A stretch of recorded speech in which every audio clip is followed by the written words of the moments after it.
अच्छा बाबूजी, गाने का शीर्षक है सन 1962 का युद्ध। कवि भूमिका के अंदर भाव दलन कैसे मास्टर?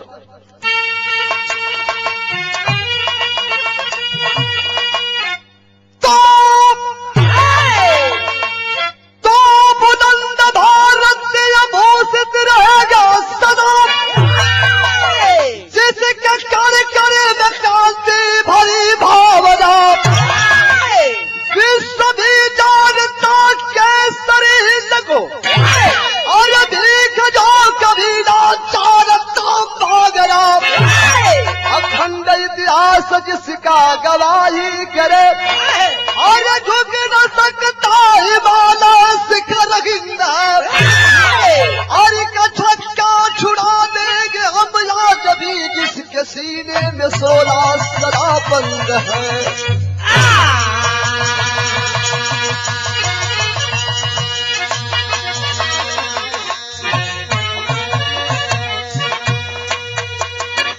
अच्छा बाबूजी, हमरे हिंदुस्तान के शरीर पर बच्चा बच्चा के दिल में क्रांति रहती है। हिंदुस्तान के जवान हमेशा क्रांति से लड़ना जानते हैं। लेकिन भैया बाबूजी, हाई देखें सिराग म्यूजिक दिल्ली के सौजन्य से हम बिरहा गायक कलाकार धर्मेंद्र कुमार, ग्राम पोस्ट सलेमपुर बघाई गाजीपुर की धरती से हरिश्चंद्र यादव सहयोगी एवं और रामचंद्र जी टंडन बलमुआ जी की देखरेख में एक बिरहा रिकॉर्डिंग हो रहा बा, आप लोग के बीच में भेज रहा हूं साथी। मुझे उम्मीद है आप लोग पसंद करेंगे। गजल का संकेत रहा मास्टर।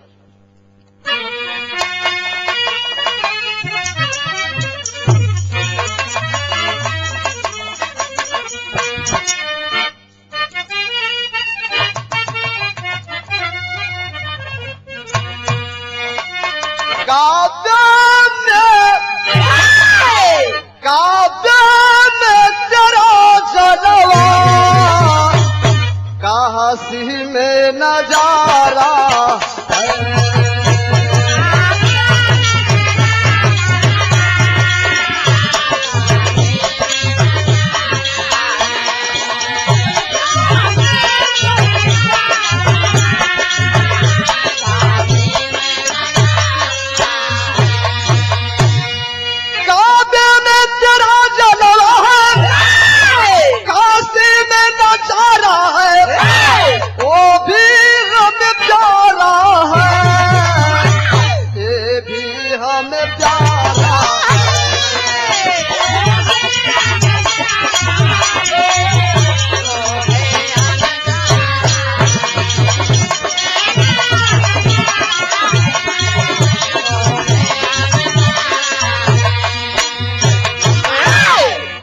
गजल है। लेकिन हाई देखें गाने के अंदर कवि कितना बढ़िया भाव दिलन।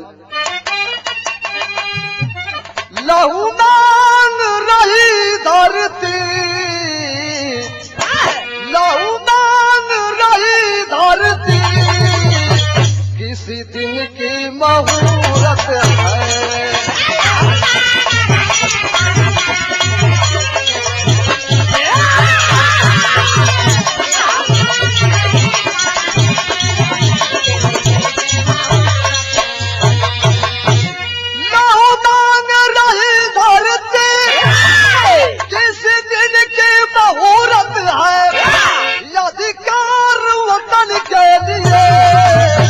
क्रांति की जरूरत है।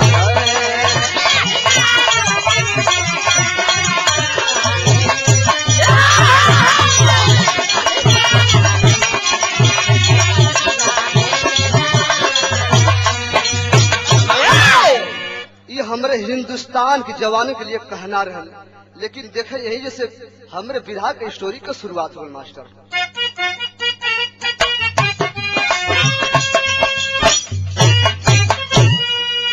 मुगलों के बाद भारत में अंग्रेजी शासन आया, निर्देशन शासन आया।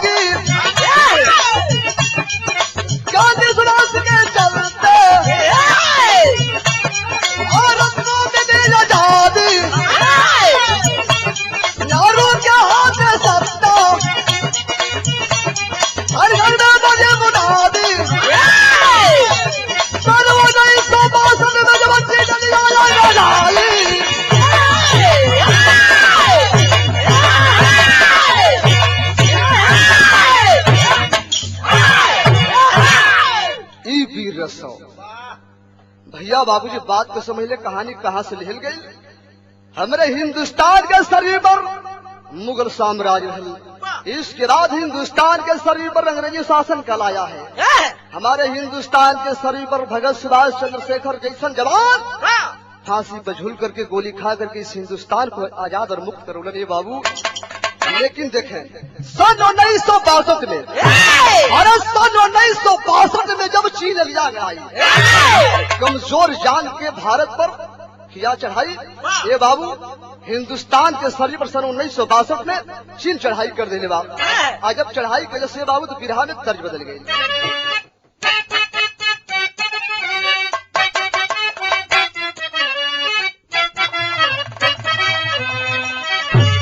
हमरे मास्टर धुन के संकेत करे ना कौनो मेहरारू जो बगल वाली मेहरारू से बतिया होते हैं।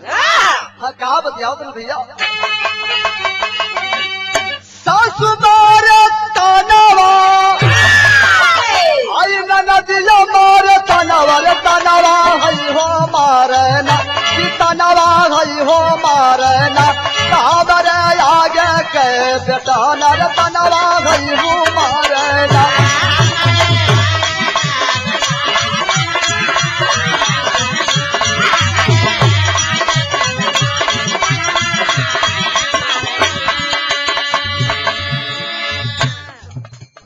दोनों मेहरारू बगल वाली मेहरारू से बतेल रहल। लेकिन हाई देखें हिंदुस्तान के शरीर पर चीन करती क्या है बाबू। जद्दू सुमन की सेना उगले अरे आगे और गोलिया रे टोलिया भारत वाली ना कि टोलिया भारत वाली ना तब बोला निकला भी बोलिया रे टोलिया भारत वाली ना।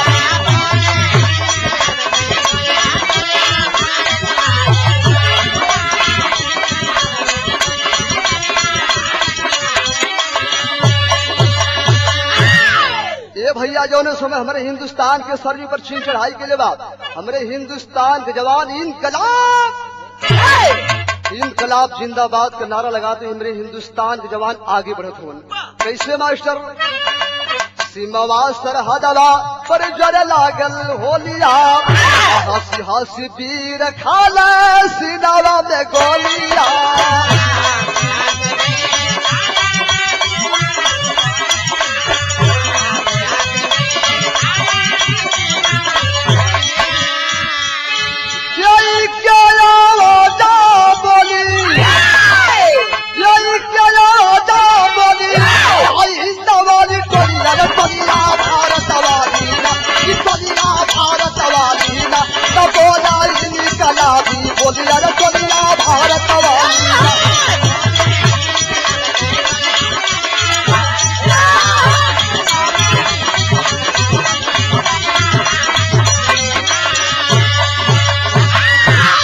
साथियों गौर करेंगे मेरे हिंदुस्तान जवान सीमा पर एक एक शहीद हो रहे हैं।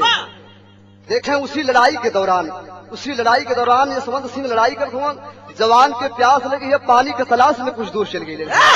जाते जाते जवान जमीन पर गिर गए। ये बाबू जब जमीन पर गिरन देखें उसी रास्ते से एक लड़की गुजरती है। लड़किया की आवाज चलन आए लड़की मुझे पानी पिला सकती हो। भैया बाबूजी इतनी बतिया सुनने के बाद लड़किया आवाक हो गई। आखिरकार में सोचे लगल कौनो आतंकवादी तो ना बाप। जवान अपन पासपोर्ट निकाल के देखो लड़की पढ़ी लिखी थी, पहचान जाती है। दौड़ के गई बाबू सिमो पे घर रल, दौड़ के गई है लोटा में पानी लेके जवान के जब पियोली जवान होश भेले तो बिरहा में तर्ज बदल गई।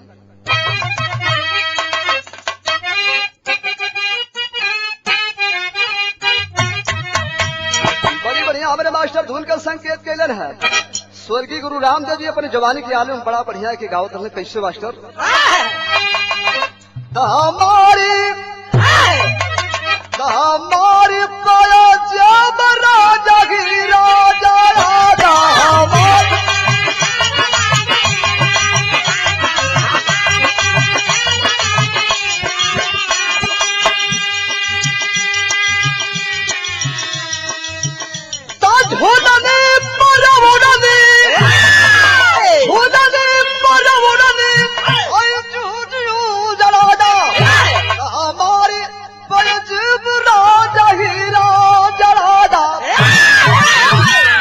ये तो स्वर्गीय गुरु रामदेव अपने जवानी के आलम में गावत रहे।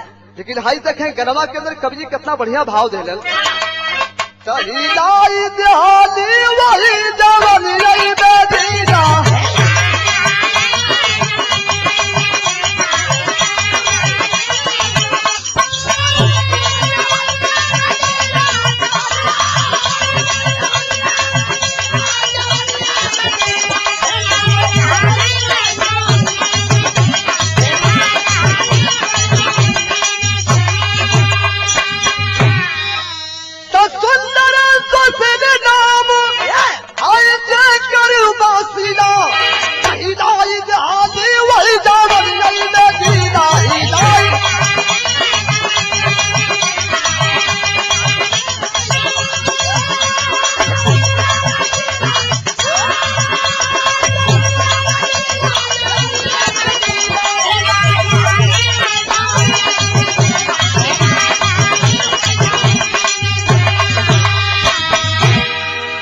भैया जौन समय लड़कियां पानी पियोले बाप लड़किया का नाम बताओल गल शीला। और जब शीला बताओल गल तो भैल का दोनों और मेरे ढेर बिना शादीशुदा के तो भैल का गौवा का गोरी सरहद का निवासी अलखिया सजा खिला लड़ल बाप पियासी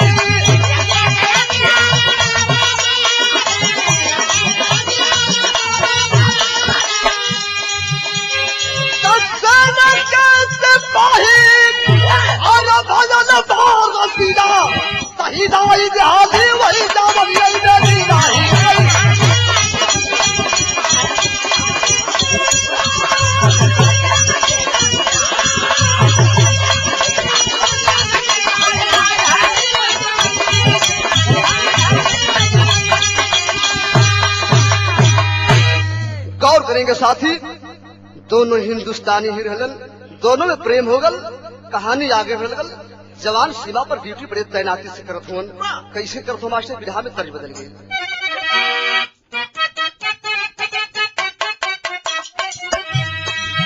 हमरे मास्टर धुन कर संकेत के कौनो लड़का होली का महीना चलत बा अपने भौजी से कलश की ये भौजी भौजी बड़ा बढ़िया मौका याद हो तो हमारी बात सुन ला। क्या कहना भैया?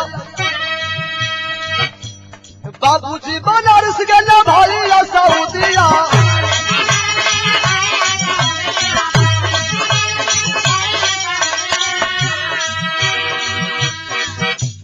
बाबूजी बनारस गया भाई या सऊदिया होली में बनाई दे तू भौजिया होली में बनाई दे तू भौजिया।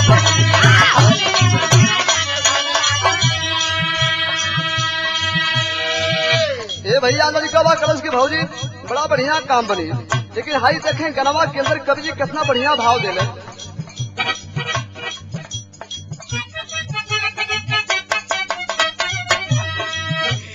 दीना में लड़ाई करे जाबी क्या जुझारावा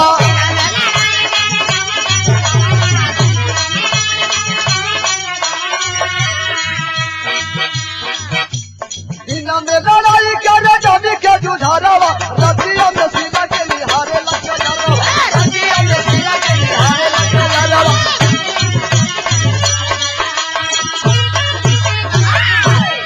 भैया बाबूजी जवान दिन में लड़ाई करो रात में शीला से एक बार जाके जरूर मिले तो होत क्या बात?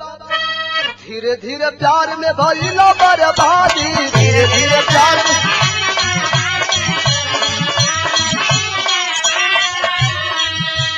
कहे जवान कर तोहरा के शादी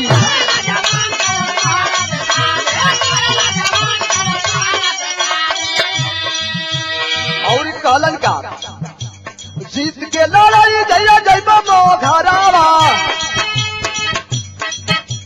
जीत के लड़ाई जया जैबा मोघरावा रतिया में सीधा के निहारे लगा जावा रतिया में सीधा के निहारे लगा।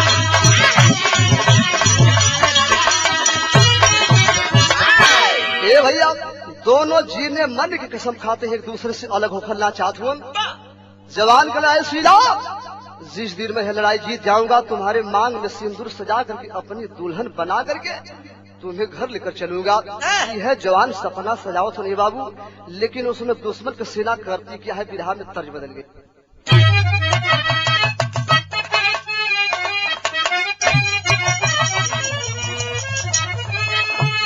कौनो ननद अपने भाऊजाई से कहले रहल कि भाऊजी ये पुरवैया हवा बड़ा तंग करत है हमके। कैसे कहले रहल मास्टर? कहिदा भाऊजी, कहिदा भाऊजी भैया से मोरे दे देते गवाना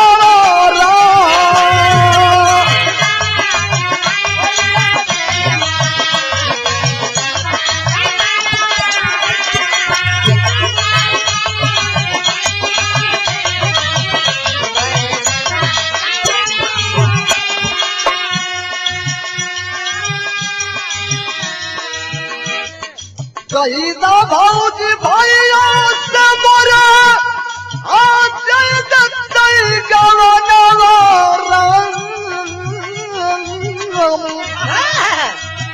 सोना ना ना ना ना ना ना सोना ना ना ना ना ना ना कर पूरा भैया।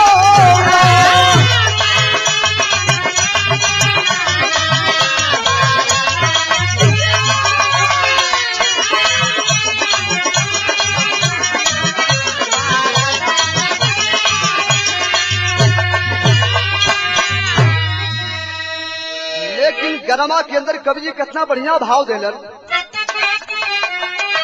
ये कवर प्यारी ये कवरी, ये कवर प्यारी ये कवरी बरसैले गलिया।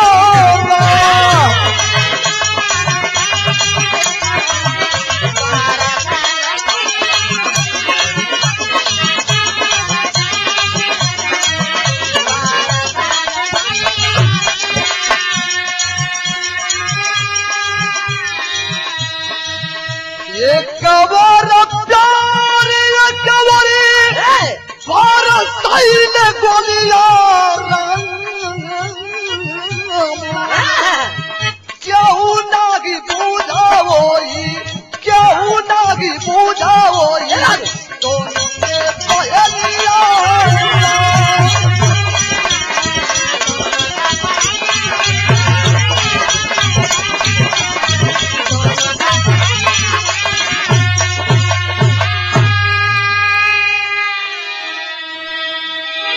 भैया बाबूजी, हिंदुस्तान के सर्वे पर चीन जुर्म करती हुई आगे बढ़ी चली जा रही है।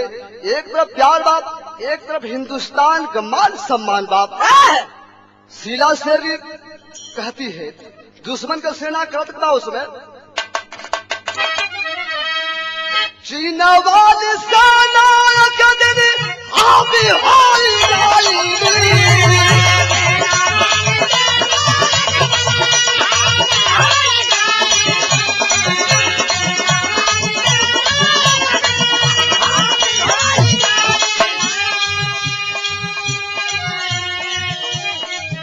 भारत वाली सेना सरहद छोड़ क्या पलाई।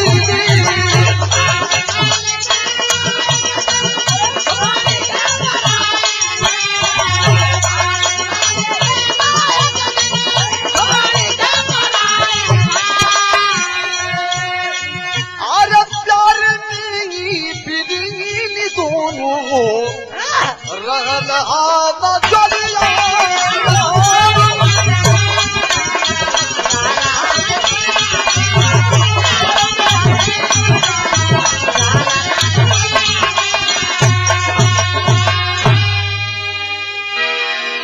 भैया बाबूजी, हिंदुस्तान के सर इस पावन पवित्र धरती पर चीन जुर्म करती हुई आगे बढ़ती चली जा रही है।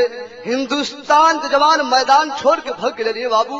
ये बतिया के देखे जब शीला के पता चल शीला कैजिल का बाबू चौलरिया से कवि जी भाव दे ले।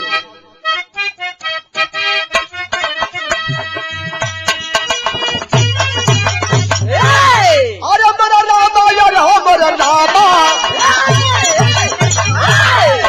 हमारे प्यार कबर के इंदा इज्जतिया कैसे जया सजनवाना।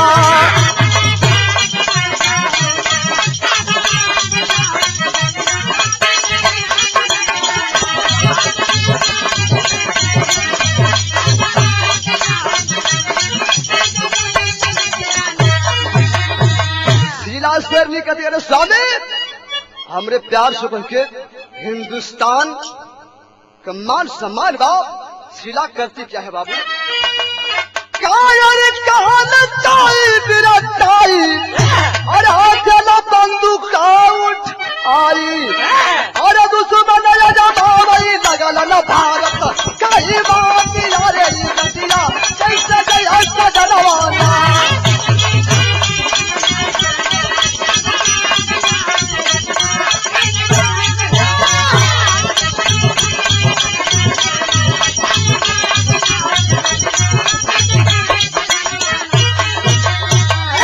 शीला शेरनी कहते स्वामी हमरे हिंदुस्तान का मान सम्मान चल जाई। हमरे हिंदुस्तान का भगत चंद्रशेखर आजाद 20 मिल कुर्बानी दे के गईलन। अगर ये कुर्बानी अगर ना बचावल जाए तो हमन के जिंदगी माटी हो जाए। कैसे मास्टर? तेरी शैली से भाव लगल।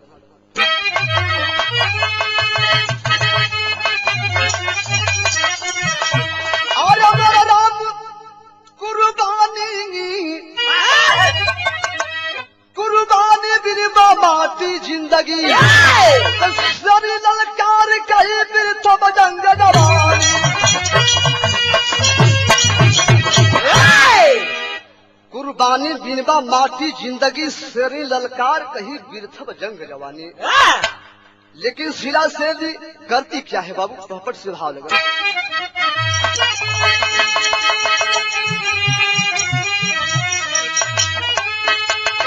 बन गई झांसी की लक्ष्मी बाई बिरता बिहार प्रेमी सन सरहद पर लड़ाई बिरता बिहार।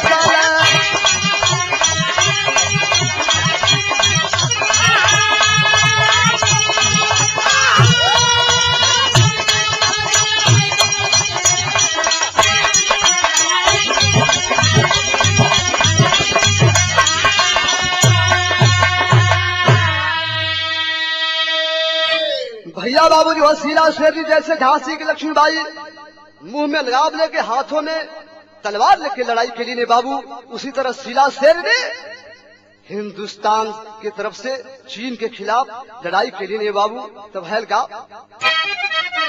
पहाड़ी के पीछे से दुश्मन समझ पाया और ढाल गई है चीन की सेना पीछे कदम हटाया और भागवा से कुछ जान बचाई बिरता बिहार। तल तल तल गोली बरस गगन छुपाई बिरतू बिहार। भैया बाबूजी एक पहाड़ी से सीख के शीला शेरनी और हमारे हिंदुस्तान जवान समत से लड़ाई करते हुए भैया चीन का सेना जनाब हिंदुस्तान का मैदान छोड़ के भग जाती है। और जब मैदान छोड़ के भगल ये बाबू तो आधा से संकेत लगल। देख के हमरे स्वर्ग गुरु रामदेव जी कैसे गावत हैं भैया। अरे दसवा गुलाम जुरी ऐसे से बात वही दसवा पारे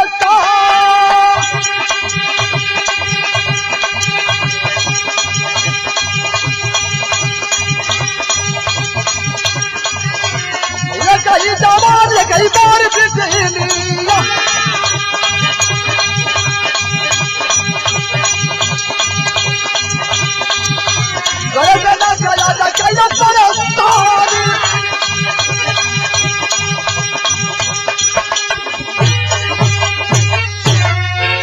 गौर करेंगे साथी, हमारे हिंदुस्तान जब भी गुलाम हल तो हमारे लोगों ने गुलाम किया है। शीला शेरनी तो बाप जाके ये बाबू चीन के जनरल से सारी बात बतले हुन। एक ही जवान एक हमार बिटिया तोहरे सेना के तबाह कर दिलस। जैसे कि तुहार सेना मैदान छोड़ के भग गई। और जब मैदान छोड़ के भगल ए बाबू तो बताओ तुम का बतलन।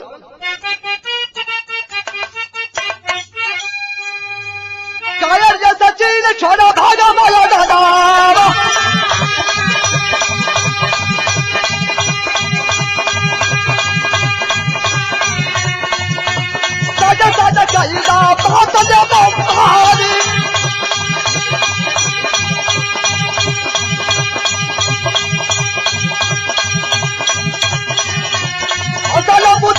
भाई चीन का जमाना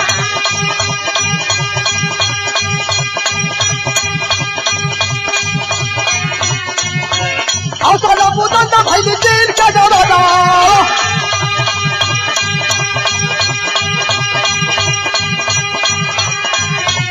यार ना पहाड़ी आई जा पापी आई जा कहानी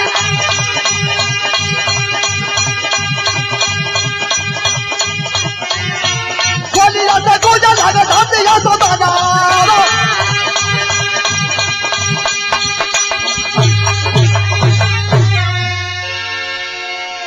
भैया बाबूजी आखिरकार में बतौलन की तुहार सेना मैदान छोड़ के भाग गई हौसला बुलंद करके वह चीन की सेना चल देती है बाबूजी जौने पहाड़िया से छिप के लोग वार करते हैं वो पहाड़िया के बाबू चार तो से घेर लगन इतना बम बारूद बरसौलन के हमरे हिंदुस्तान के लाश का पता ना चल हिंदुस्तान के जवान के लाश मांस जनबा बोटी बोटी छिटा के लिए बाबू शीला की एक गोली लगल शीला सोच जाती है कि पापी गोली से मरना ठीक नहीं है अपनी गोली से बाबूजी तड़ातड़ 3 गोली चलौली है प्राण त्याग दिले जब प्राण त्याग ले बाबू तो खड़ी शरीर से कभी भाव दिलन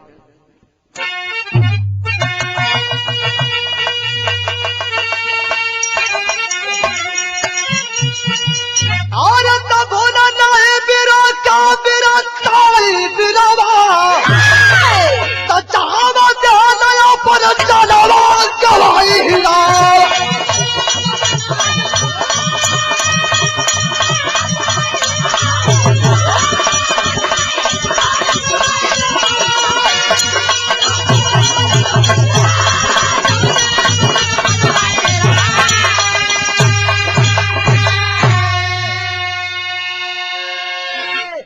हिंदुस्तान के लोग याद है हमरे हिंदुस्तान जवान कुर्बानी दे करके ये बाबू ये दुनिया की छोड़ के चल बसलन पेपर पत्रिका टेलीविजन के द्वारा पता चल कि हमरे हिंदुस्तान के जवान शहीद हो गए हिंदुस्तान के सरहद पर एक बार मातम छा जाता है सबके आंख में आंसू आवल सब रो लगले बाबू लेकिन भैल का पहाड़िया होया पर चला गवाया वही पहाड़िया का नाम सीला धराया और जब रही दुनिया तब लगाई बिरवा कहावा दया पर चला गवाई हिला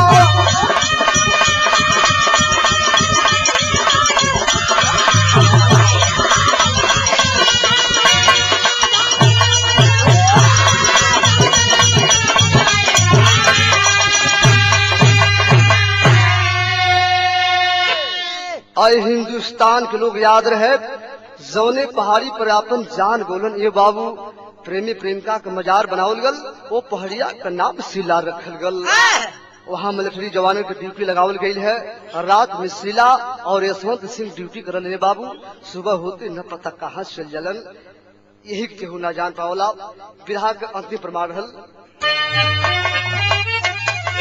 गुरु बिहारी गुरु गणेश गुरु रामलाल वर्मा का गुरु गए चंद्रिका कभी पत्थर का विदा पोता का